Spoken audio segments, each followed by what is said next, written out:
course, this weekend's news headlines all about that plane crash in San Francisco, and it is actually the first commercial jetliner on U.S. soil to crash since the flight of 3407 in Clarence Center. Joining us now is News 4's Ed Dranch. Now, Ed, you have been working on a special series that airs tonight about flight safety. A lot of people are raising these concerns in San Francisco, but also still from Flight 3407. And the big question here is who is actually flying your airplane, because for all intents and purposes, you don't know. In this case is what we're hearing. CNN is reporting.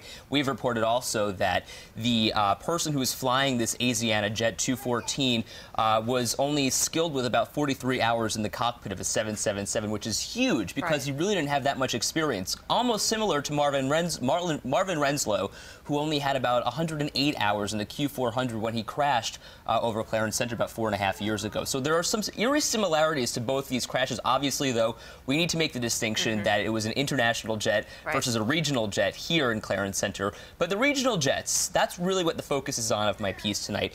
And who, again, is flying these planes? Really important to know that there are some qualification standards going into place that are being implemented by the FAA come August 1st, and that's what we're going to be focusing on. Okay, and I know you spent a lot of time talking to the families of the Flight 3407. What are you hearing from them?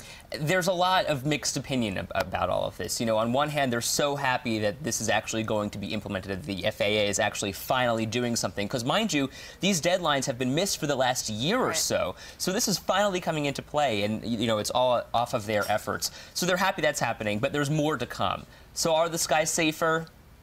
It's a question you have to watch to find out. Well, and I know these families have kind of a vested interest in this, but your piece, and especially the news headlines from San Francisco, remind us that this affects every single person who ever flies or knows somebody who flies. Exactly. And again, you don't know who is flying your plane necessarily. It could be a pilot, it could be someone who's in training for all intents and purposes, or it could be, you know, a first officer who's sitting next to the pilot.